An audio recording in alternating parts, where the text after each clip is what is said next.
Recent months में list हुए 7 IPOs ने इतनी डिमांड अट्रैक्ट की that most of the stocks were getting 50 times oversubscribed.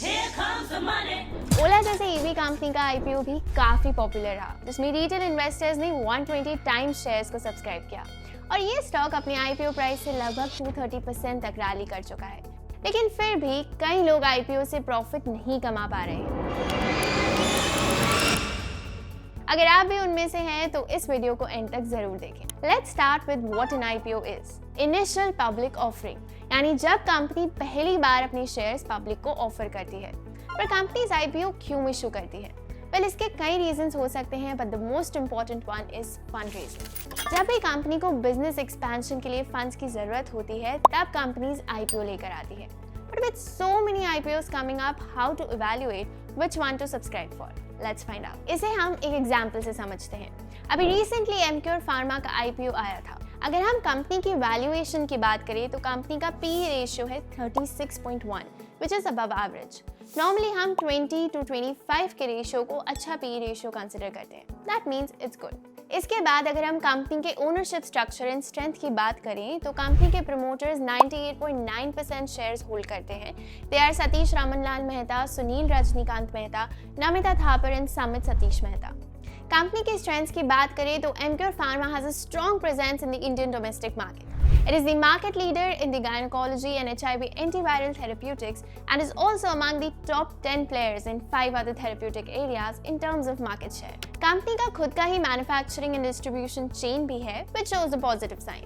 If we talk about revenue and profit, तो company ने FY24 में 6,658 करोड़ का रेवेन्यू एंड 528 करोड़ का पैट फाइल किया था।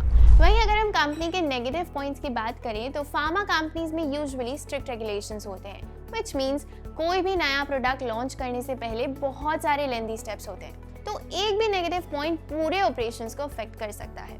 इसके अलावा कोविड के बाद से मेडिकल सेक्टर में बहुत तेजी से ग्रोथ आई है, जिससे कंपटीशन भी बहुत बढ़ चुका है। और क्योंकि एमक्योर कुछ ऑफ पेटेंट प्रोडक्ट्स भी मैन्युफैक्चर करता है, तो कुछ बैरियर एंट्रीज ऑटोमेटिकली भी आ सकती है, जिसकी वजह से कंपनी को सीवियर कंपटीशन फेस करना पड़ सकता है। People also keep an eye on the grey market prices. But ये होता क्या है? Well, as the name suggests, grey market is a place जहाँ पर IPO से पहले कंपनी के शेयर्स अनऑफिशियली ट्रेड किए जाते हैं। Yes, it's unofficial, यानी कि ये मार्केट रेगुलेटेड नहीं है, तो इसे आप एक्चुअल प्रेडिक्टर नहीं बोल सकते हैं। Well, it's also called the crime of the 21st century. But yes, GMP price या ग्रे मार्केट प्रीमियम से मार्केट सेंटिमेंट्स का अंदाजा लग सकता है। I'm talking about this. Positive GMP shows that the shares are being traded at a higher price than the issue price, indicating strong demand for the IPO. In contrast, a negative GMP means the shares are being traded below the issue price, suggesting weak demand. But again, ये accurate predictor नहीं है, as IPO premium में list होगा या फिर discount पर, ये सब बहुत सारे फैक्टर्स पर डिपेंड करता है, जैसे कि कंपनी के financials, market conditions and demand from institutional investors. अब जानते हैं कि GMP के साथ लिस्टिंग डे प्राइस कैसे कैलकुलेट की जाती है। लेट्स से एक IPO आने वाला है एंड कंपनी ने उसका इशू प्राइस रखा है 200 rupees.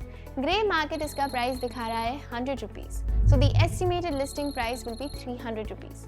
Based on the calculation, उस IPO का लिस्टिंग गेन होगा 50%, but this might not always be the case. अब अगर हम एमक्योर के GMP की बात करें तो इट वाज 365 रुपीज, जो कि again was positive and was showing that company की लिस्टिंग एटलीस्ट 26% प्रीमियम पर होगी। शेयर का issue price was 1008 rupees and listing हुई थी at 1325.05 rupees, so actually IPO list हुआ एट 32% प्रीमियम। अब अगर हम बात करें कुछ सक्सेसफुल एंड अनसक्सेसफुल IPOs के बारे में, तो एक तरफ there are these famous IPOs like Paytm, LIC, Kalyan jewellers, Yatra online, जहां पर इन्वेस्टर्स ने खूब पैसे कमाए, और दूसरी तरफ Nykaa, Tata technologies, Zereda, Vibhor steel tubes, latent view technologies are one of the best IPOs with highest listing gains, जहां इन्वेस्टर्स ने खूब पैसे बनाए। ये तो हुई पुरानी बात, but what's next? Around 11 IPOs with issue size of more than 9,200 crore have received permission from the SEBI in 2024, but are yet to get listed.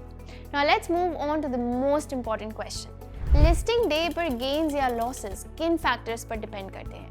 पहला है demand and supply, यानी कि शेयर्स की डिमांड अगर ज़्यादा है तो प्राइसेस ऊपर जाने की चांसेस हायर होती है। Next is market sentiment, overall market sentiment का भी आईपीओ पर काफ़ी इफेक्ट होता है, जैसे वो किस सेक्टर की कंपनी है and how are the other stocks of that same sector performing. Next one is company fundamentals, यानी कि कंपनी के फाइनेंशियल्स, बिजनेस मॉडल और ग्रोथ प्रोस्पेक्ट्स भी काफ़ी क्रूशियल होते हैं।